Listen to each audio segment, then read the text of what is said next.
After the foreclosure, I made the most humiliating call of my life. I asked my daughter Maya if I could sleep on her couch for just a few nights. There was an impatient sigh on the other end of the line. "Look, I'm in the middle of a business launch," she'd said, her voice dripping with annoyance. "I can't have you cramping my style right now. Just sleep in your car for a bit, Mom, I'm busy." Months later, I was living in a luxury penthouse.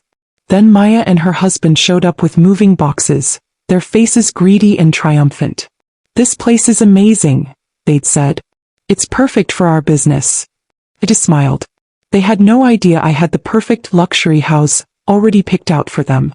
Before I begin, I just want to say thank you for taking the time to hear my story. If you're comfortable, let me know where you're listening from and what time it is where you are. My name is Helen Carter. For 40 years I was a baker. I know that the best recipes require time, patience, and the right ingredients. This is the story of how my daughter gave me the perfect ingredients for a recipe she never saw coming. Revenge. My life for 40 years was measured in the scent of butter and vanilla. It began at 4 in the morning in the quiet, flower-dusted sanctuary of my bakery, the Lavender Whisk. The name was a small tribute to my one secret indulgence, a unique, fragrant sugar I had created by infusing cane sugar with the culinary lavender I grew in my own small garden. It was a subtle, floral note that elevated everything it touched, a secret ingredient that turned a simple cookie into a memory. The bakery was my life's work, a small, beloved institution in our community, a place where the warmth came not just from the ovens, but from the connections we forged over wedding cakes and birthday pastries. It was a life of hard, honest, and deeply satisfying labor. I was not just a baker. I was a craftsman, an artist whose medium was flour and sugar. The Lavender Whisk was a testament to a partnership. My late husband, Robert, had been a carpenter, a man who believed in the integrity of a well-made thing. He had built the bakery for me with his own 2 hands, from the polished oak countertops to the intricate display cases. He wasn't a baker, but he was the soul of the place, the man who would sit with a cup of coffee and talk to the old-timers, his quiet, steady presence the foundation upon which I had built my dream. When he passed away, the bakery became more than just my business. It became my sanctuary, a living museum of our shared life. Every scuff on the floor, every worn spot on the counter was a part of our story. I raised our daughter Maya in that world. She grew up with flour on her nose and the sweet smell of baking bread clinging to her clothes. The bakery was her after-school playground, a place where she was surrounded by the love of a community that had watched her grow. I tried to teach her the value of the work, the quiet dignity of creating something beautiful with your own hands. I tried to show her that a life's worth was not measured in dollars, but in the joy you bring to others. For a time I believed she had learned that lesson. But the world outside our small, fragrant haven was telling her a different, more seductive story, and it was a story I could not compete with. The loss of the bakery and then the house was not a sudden catastrophe, but a slow, grinding erosion, the kind of financial death by 1,000 cuts that so many people of my generation have faced. It began with Robert's illness, a long, brutal battle that left us with a mountain of medical debt that our insurance only partially covered. After he was gone, I tried to keep everything afloat. I worked harder, took on more orders, but the numbers were relentless. A predatory adjustment on my business loan, a relic from a time when I had needed to upgrade my ovens, doubled my monthly payments overnight. The rising cost of ingredients, the slowing economy, it was all a perfect storm. I fought for 2 years, a quiet, desperate battle I was too proud to share with anyone, even my own daughter. I sold my car. I cashed in my small retirement fund. I did everything I could to save the world Robert and I had built. But in the end it wasn't enough. The foreclosure notice on the bakery came first, a stark, brutal piece of paper that felt like a death certificate. The notice for the house, our home of 40 years, followed a month later. At 62 years old, after a lifetime of work, I was left with nothing but a few boxes of personal belongings and a deep, soul-crushing sense of failure. I had lost not just my business and my home, I had lost my identity. I was no longer Helen Carter, the beloved owner of the Lavender Whisk. I was just another old woman who hadn't been able to keep up. My daughter's world was a universe away from the tangible, fragrant reality of mine. Maya and her husband Derek were not builders or creators. They were curators. Their business, a vague, ever-shifting entity they called the Ascendancy Group, was a multi-level marketing scheme disguised as a lifestyle brand. They didn't sell a product. They sold an idea, a fantasy of wealth and wellness that was as hollow as their own bank accounts. Their lives were a performance staged for an audience of strangers on the internet. They were a walking, talking embodiment of the very world that had always baffled me, a world where the appearance of success was more important than the reality of it. Their social media feeds were a masterclass in deception.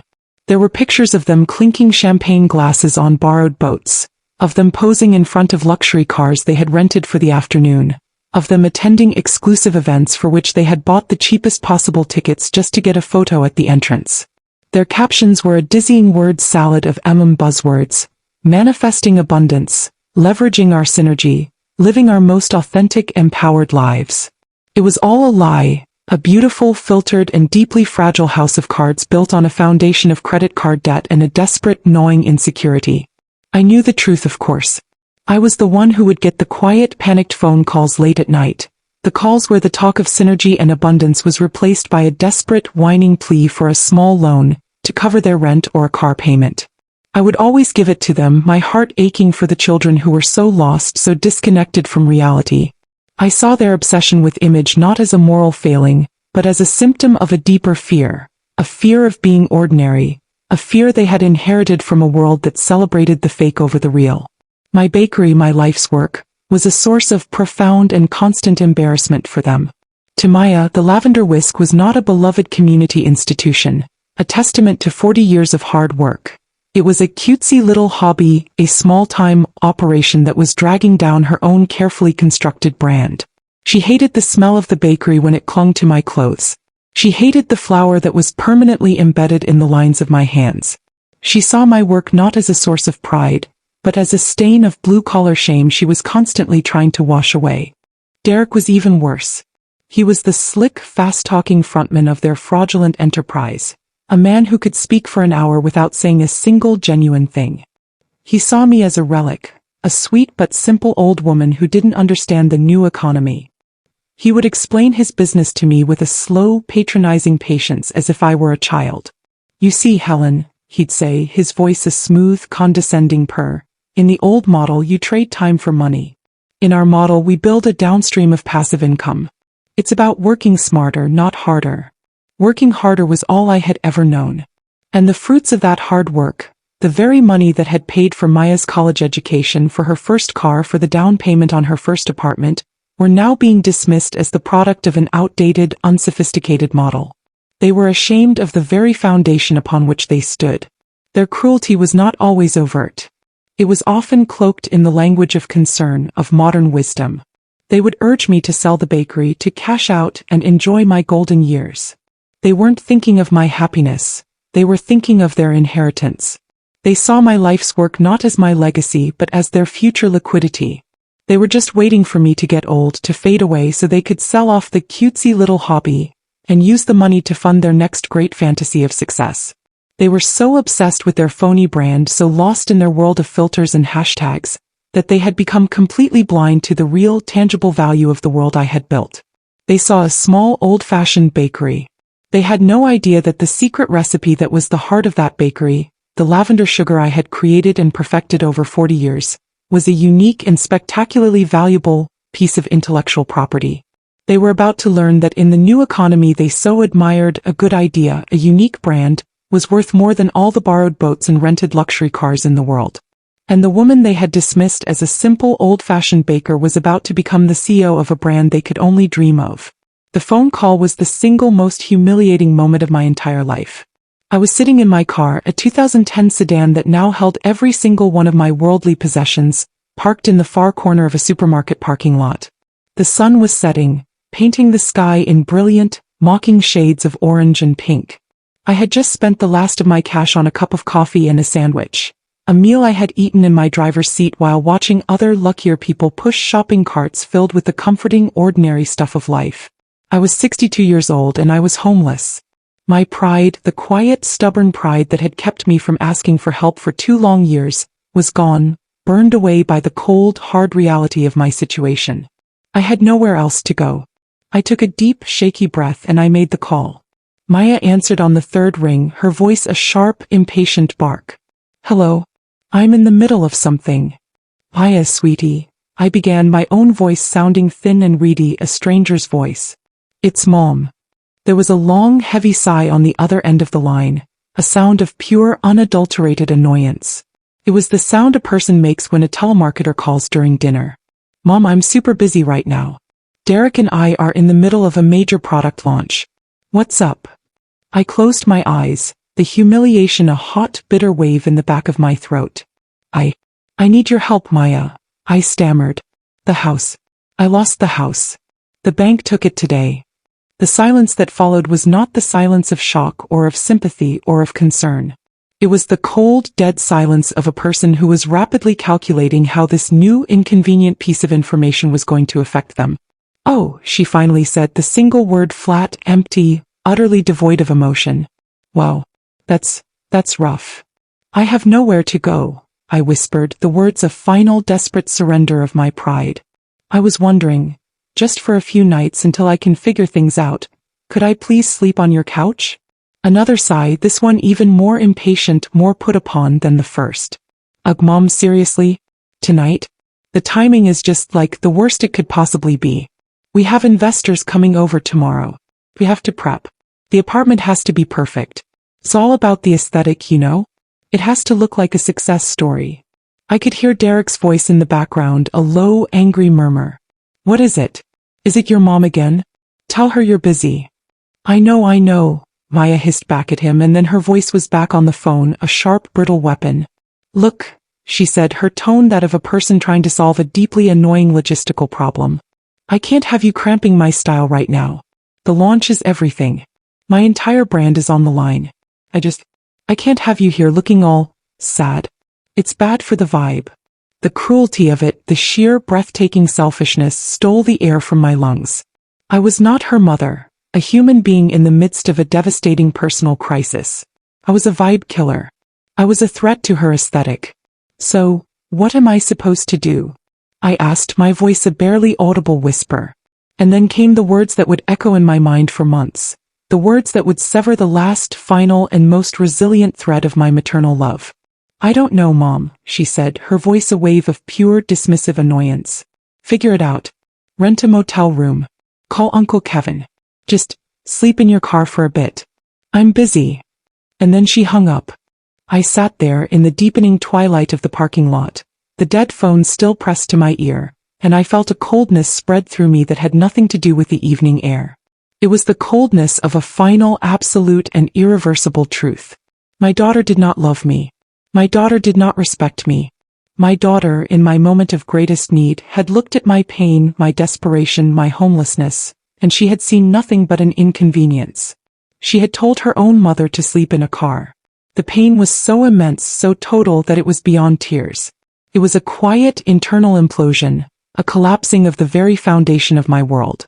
The love I had held for her, a love that had been unconditional, a love that had survived 1,000 small cuts and 100 major betrayals, had just died.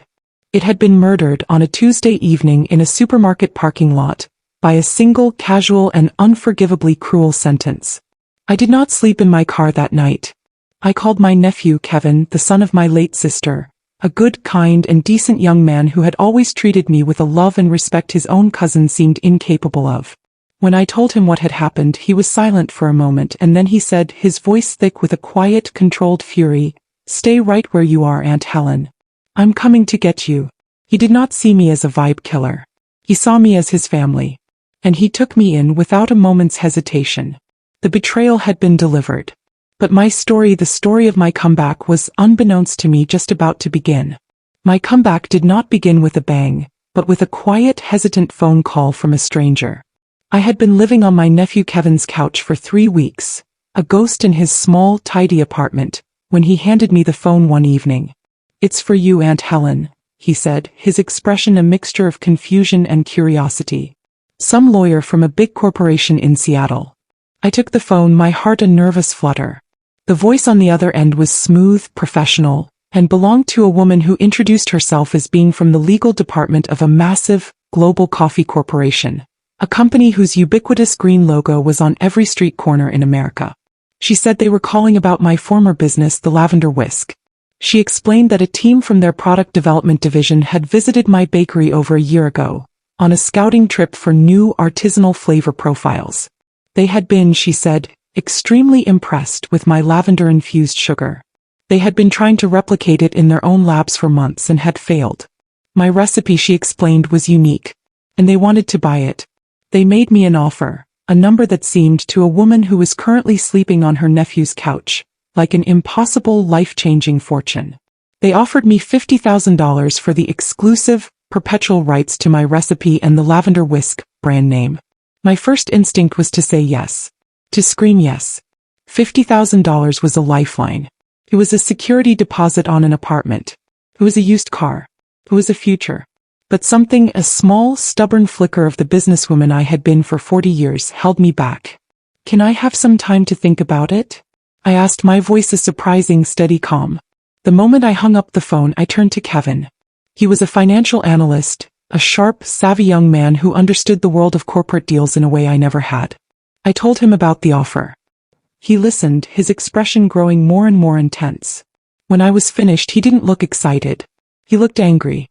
50,000? He said, his voice a low, incredulous hiss. That's not an offer, Aunt Helen. That's an insult. They're not trying to buy your recipe, they're trying to steal it. They're a multi-billion-dollar corporation.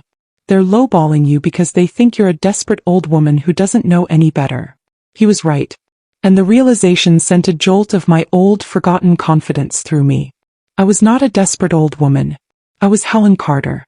And this was my creation. So what do? I asked. You, he said, a slow, predatory smile spreading across his face. Do nothing. I am now your agent. And I am going to make them pay. For the next 2 weeks, Kevin was a man possessed. He became my strategist, my negotiator, my champion. He spent days researching the corporation, their market value, their new product lines. He built a case, a powerful argument for the immense value of my small, unique brand. He proved that my lavender sugar was not just a recipe. It was a story, an authentic, artisanal narrative that was worth millions in marketing to a corporation desperate to appear less corporate. And then he called them back. The negotiation, he told me later, was a thing of beauty. They had expected to deal with a simple old baker. They were not prepared for a sharp, aggressive financial analyst from Wall Street who had a deep, personal and fiercely protective stake in the outcome.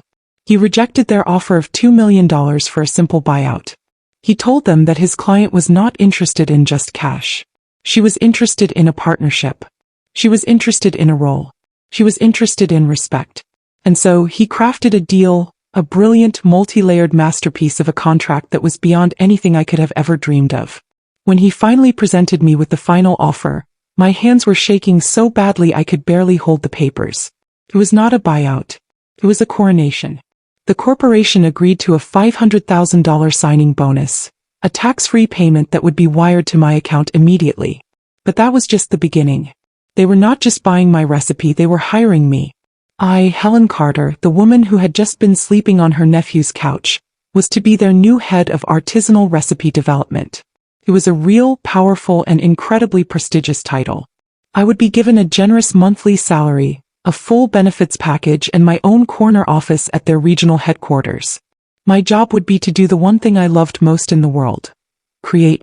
I would be in charge of developing new, unique recipes for their global brand, a baker on a world stage. And the final, most brilliant part of the deal, the part that made Kevin a genius in my eyes, was the royalty clause. For every single product they ever sold that used my recipe or the Lavender Whisk brand name, I would receive a small but significant percentage of the global profits. In perpetuity. I had not just been given a lifeline. I had been given an empire.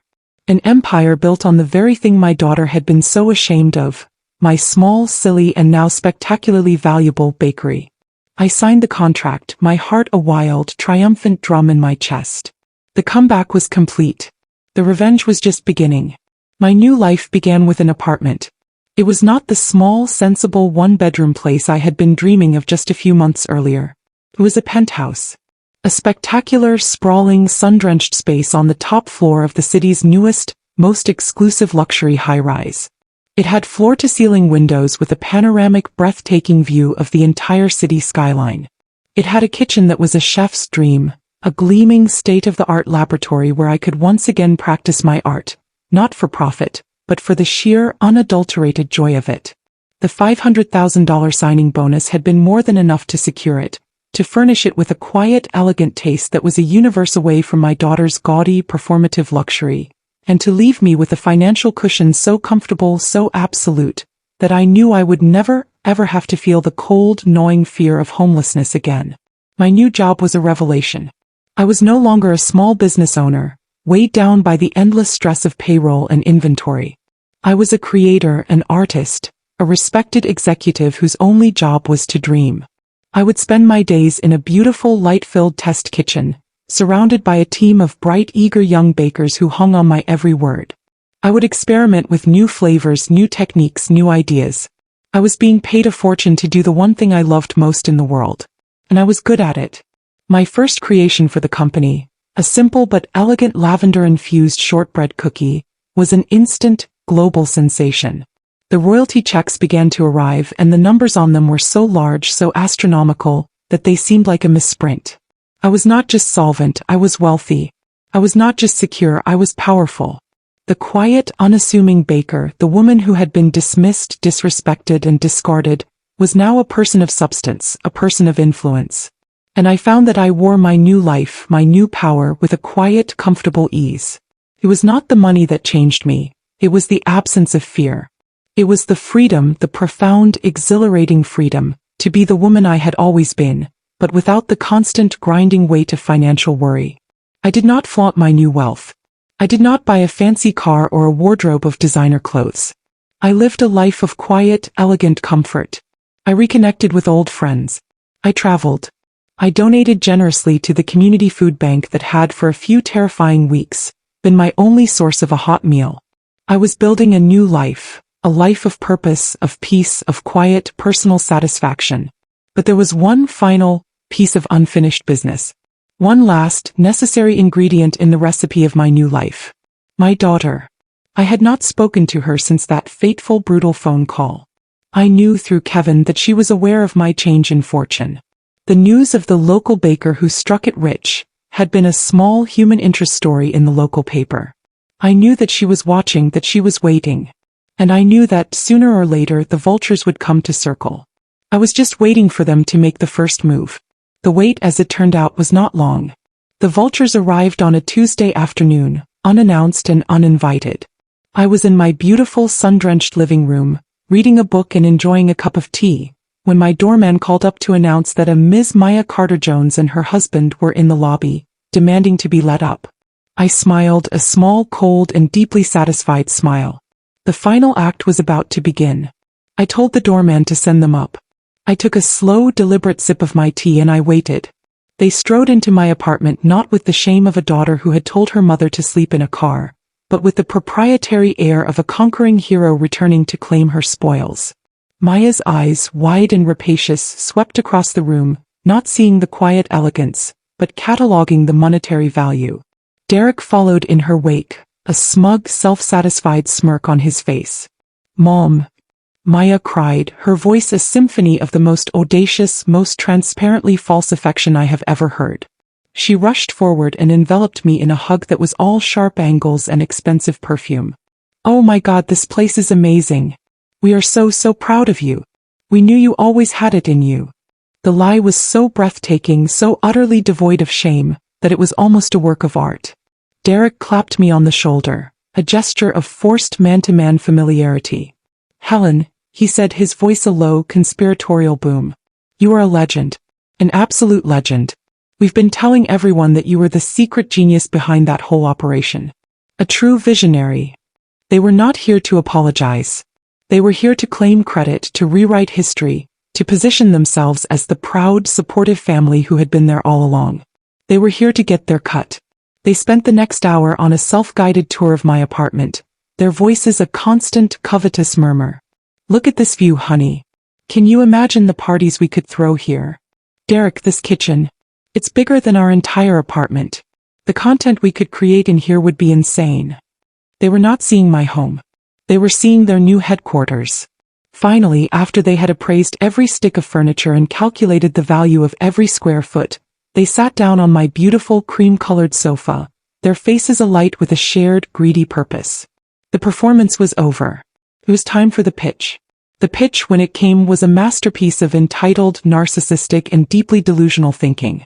It was delivered by Derek, the slick, fast-talking salesman, while Maya sat beside him, nodding in fervent, passionate agreement, the loyal partner in their shared grift.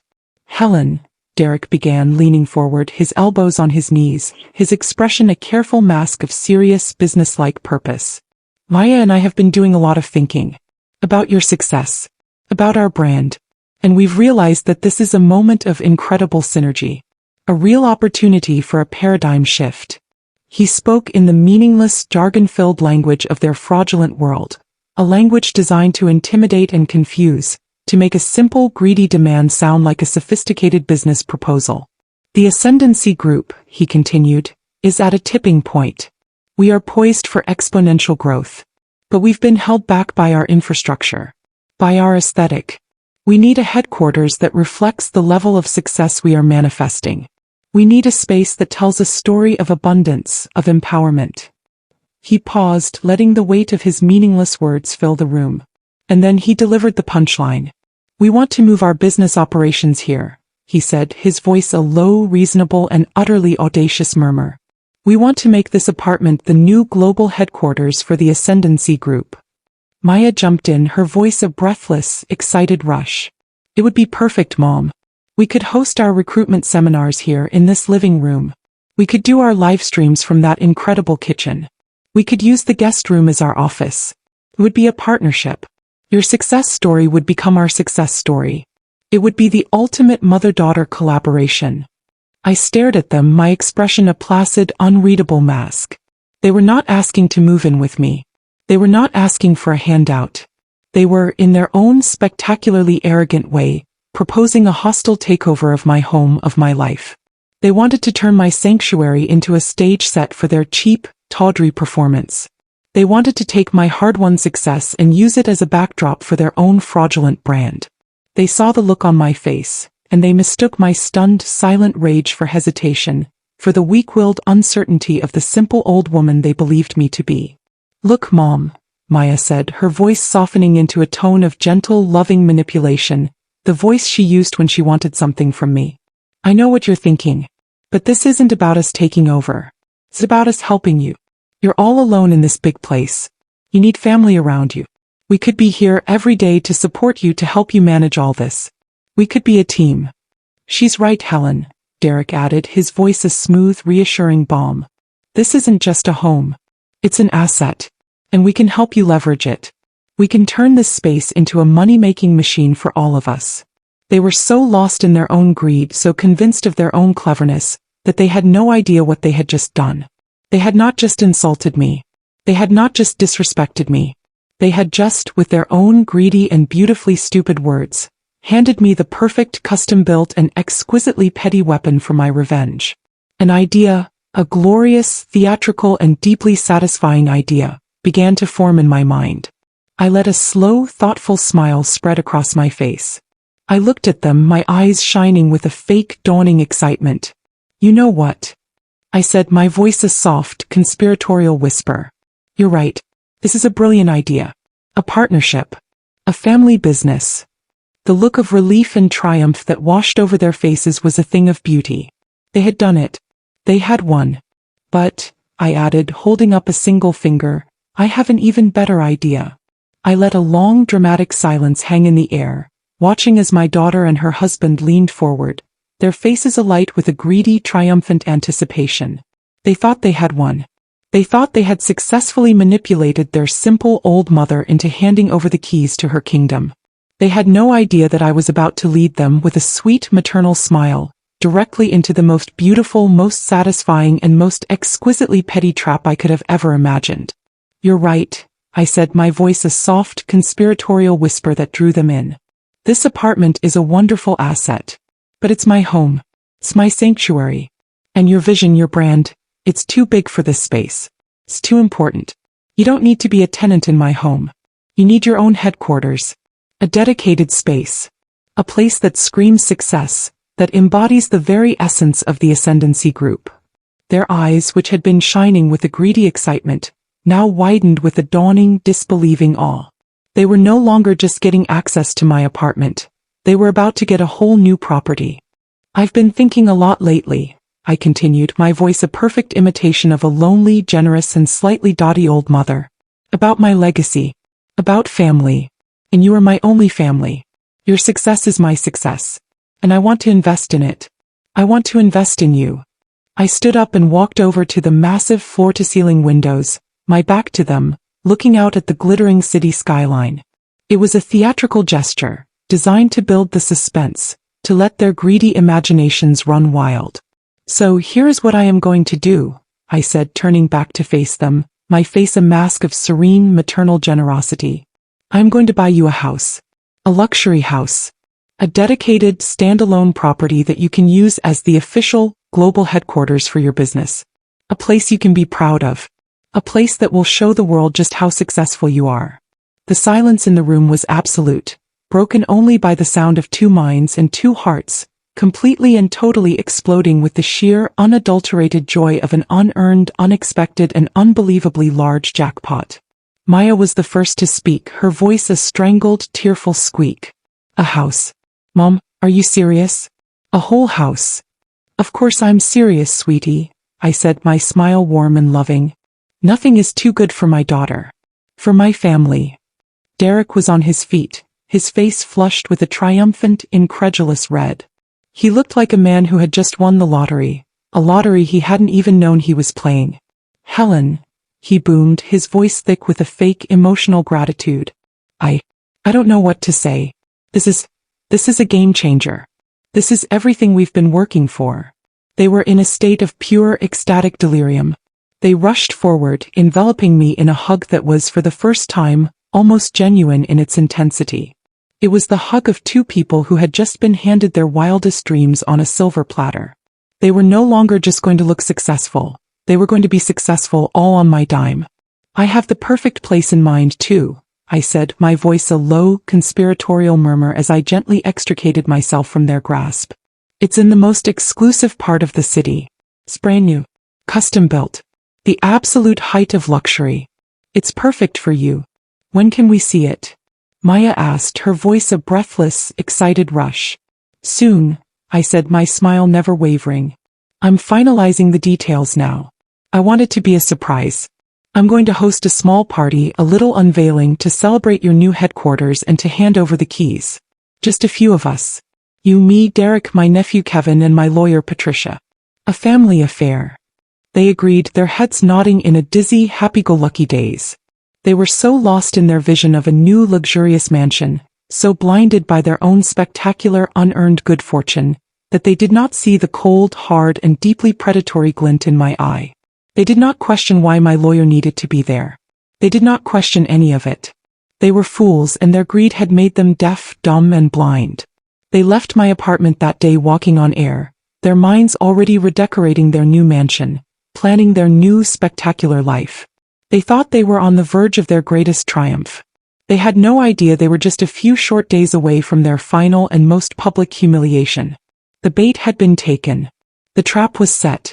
And the guest of honor had just RSVP'd to her own spectacular and very, very funny execution.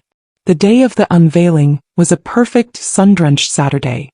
I had orchestrated the event with the meticulous care of a master baker crafting a multi-layered and deeply poisonous cake. I had invited Maya and Derek to my apartment for a small, celebratory brunch, telling them that we would all go to the new house together for the grand reveal.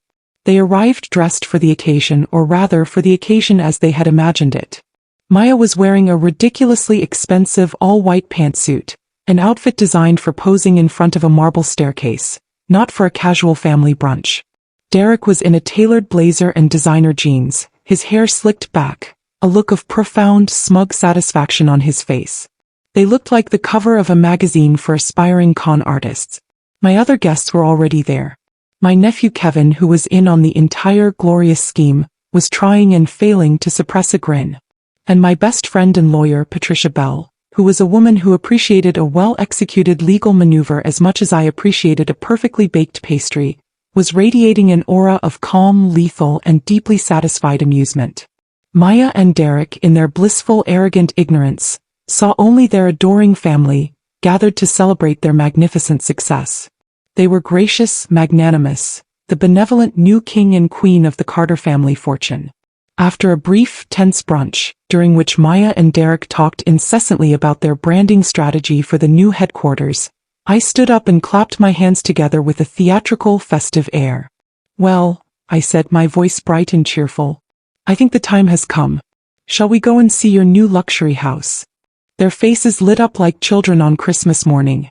We all rode down the elevator together, a strange, surreal procession of the executioners and the condemned. We walked not to the parking garage, but out the grand front entrance of my building, into the beautifully manicured private garden that was one of the building's most exclusive amenities. "Mom, where are we going?" Maya asked, her voice a little confused. "Is the car service meeting us out here?" "We're already here," I said, my smile serene and beatific. I led them down a small stone path, past a bubbling fountain and a riot of colorful flower beds, to a quiet, secluded corner of the garden. And there, sitting in the center of a perfectly manicured patch of lawn, was their new headquarters. It was in its own way a masterpiece.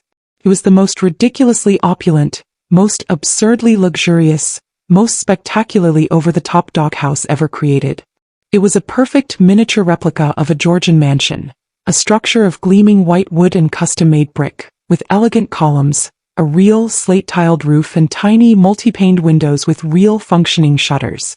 It was a doghouse of such exquisite, detailed and breathtakingly expensive craftsmanship that it was, without a doubt, a true work of art. And on a small, polished brass plaque next to the tiny, arched front door, were the engraved words, "The Carter-Jones Group, Global Headquarters." Maya and Derek just stood there, their mouths hanging open, their faces a comical, unforgettable tableau of stunned, uncomprehending shock. They stared at the magnificent miniature mansion and then back at me, their minds clearly unable to process the sheer, glorious and deeply insulting absurdity of what they were seeing. I let the silence stretch, savoring the moment, the perfect, beautiful and terrible culmination of my plan. And then, with a sweet maternal smile, I delivered the final, devastating lines of my performance. "Well, what do you think?" I asked, my voice a bright, cheerful chirp. "It's a luxury house just as I promised. And it's the perfect size for your perfect business. Small, fraudulent, and with a very, very fancy exterior." The silence that followed the unveiling was a profound and beautiful thing. It was a silence filled with the sound of two massive, inflated egos simultaneously and catastrophically deflating. Maya and Derek stood frozen, their faces a pale, ghastly white, their eyes locked on the magnificent miniature mansion as if it were a venomous snake that had just appeared at their feet. The sheer, glorious and exquisitely petty reality of what I had done was slowly and very painfully dawning on them. Derek was the first to break, a low, guttural and deeply unattractive sound of pure, impotent rage escaping his lips. "What is this?" he finally managed to choke out, his voice a strangled, furious rasp. "Is this a joke?" "A joke?" I asked, my expression a mask of wide-eyed, innocent confusion. "Heavens no. This is a gift. A very, very expensive gift. The finest craftsmen in the city worked on this. Real slate, hand-milled wood, solid brass fittings. It's a masterpiece." Maya finally found her voice, and when she did, it was not the voice of a sophisticated businesswoman, but the high-pitched, incredulous shriek of a spoiled child who had just been denied her favorite toy. "A doghouse," she screamed, her voice echoing through the quiet, elegant garden. "You bought us a doghouse. After everything you promised? After everything we planned? I promised you a luxury house for your business," I said, my voice as calm and as steady as a surgeon's scalpel. "And that is exactly what I have given you. A house of unparalleled luxury, perfectly suited to a business that is, at its core, a complete and total sham. I thought the metaphor was rather fitting, don't you?" And then, as they stood there, sputtering in a state of pure apoplectic rage, I delivered the final and most important part of my speech. "The reckoning. This," I said, my voice losing its light, cheerful tone and taking on a cold, hard and deeply serious weight, "is not about a house. This is about a choice. The choice you made, Maya, months ago when I was at the lowest point of my life and I called you for help. You told me to sleep in my car. You told me my pain was an inconvenience to your brand. In that moment you showed me your true character. You showed me that you are a person of profound and unforgivable selfishness. I turned my gaze to Derek. And you, I said, my voice dripping with a quiet, controlled contempt, are the architect of her worst impulses. You have encouraged her greed, her entitlement, her disrespect. You two are not partners in a business. You are partners in a pathology of self-absorption. I took a step closer, my eyes locking onto my daughter's. You see this apartment? I said, gesturing back toward the gleaming glass tower behind us. You see this life? This was not a lottery win. This was the result of 40 years of my hard work, of my creativity, of a legacy you were too ashamed and too stupid to ever appreciate. You saw my bakery as a joke. But a global corporation saw it as a multi-million-dollar asset. They didn't just buy my recipe, they bought my mind. A mind you have underestimated your entire life. And then I delivered the final fatal blow. This is not just about a doghouse, I said, my voice a quiet, devastating whisper. This is about the future. Your future. I nodded to Patricia, who stepped forward, a crisp, legal document in her hand. As of this morning, Patricia announced, her voice the epitome of cool legal finality. Your mother, Helen Carter, has filed her new and final last will and testament. In it, you, Maya Carter Jones, and you, Derek Jones, have been completely and irrevocably disinherited. You will receive nothing. Not a single penny of her now very considerable estate. This, she said, gesturing to the magnificent doghouse, is your inheritance. The sum total of what your mother has chosen to leave you. A monument to your own foolishness. The finality of it, the sheer, comprehensive, and beautifully legal totality of their defeat finally broke them. They stood there in the middle of the perfect sun-drenched garden, two small, pathetic, and utterly ruined people, their faces a mask of pure, uncomprehending horror. They had lost. They had lost everything. And the worst part, the part one knew would haunt them for the rest of their miserable, grasping lives, was that they had done it all to themselves. They had traded a mother's love and a multi-million-dollar inheritance for a punchline. And the whole world, or at least the small, important world of our family, was now laughing at the joke. The aftermath was a quiet and deeply satisfying implosion. There was no screaming, no further recriminations. Maya and Derek simply turned, their faces pale and slack with a shock that was beyond rage, and they walked away. They walked out of the garden, out of my building, and out of my life forever.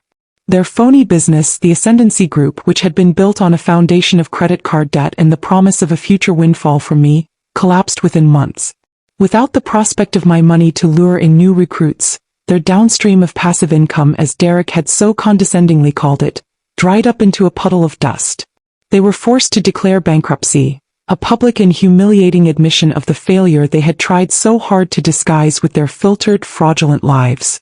I heard through Kevin that their marriage did not survive the collapse.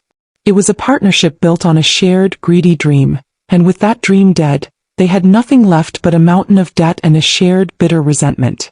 They turned on each other, as such people always do, each blaming the other for their spectacular fall from grace. As for me, I flourished. My new role at the corporation was a source of profound joy and purpose. I traveled the world, from the lavender fields of Provence to the spice markets of Marrakesh, researching new flavors, new ideas, new recipes. I was respected, I was creative, and I was happy. But my new life was not just about my own happiness. It was about building a new legacy, one that was entirely my own. With the considerable income from my salary and my royalties, I established a foundation. It was not a grand, self-aggrandizing institution. It was a small, focused, and deeply personal project. The Helen Carter Second Act Foundation was dedicated to providing grants and mentorship to women over the age of 50 who, like me, had lost everything and were trying to start over. I funded new businesses, new educations, new dreams. I used my success to empower other women who had been underestimated, who had been told they were too old, too simple, too invisible. The story ends as it should, with a recipe. Not a recipe for pastries, but a recipe for a life. I was in my beautiful sun-drenched kitchen, the one that had been the catalyst for so much of my daughter's greed, and I was not alone. I was working with the first recipient of my foundation's grant, a woman in her late 60s who had lost her husband and her home, and who had a lifelong dream of opening her own small artisanal jam company. We were surrounded by the sweet, fragrant scent of simmering fruit and herbs. The late afternoon sun was streaming through the windows, glinting off the polished chrome and the gleaming marble. We were laughing, two women who had been through the fire and had come out the other side stronger, wiser, and in possession of a quiet, unshakable joy. I had found a new recipe not for a cake but for a life. The ingredients were simple: resilience, a dash of righteous anger, a healthy dose of self-respect, and the sweet, satisfying flavor of a perfectly executed and very, very petty revenge. I had lost a daughter, but I had found myself. And I had learned that sometimes, the most beautiful, most satisfying creations are the ones that rise from the ashes of a life you thought was over. The books were balanced. The audit was complete. And my second act was, by all accounts, a spectacular and delicious success.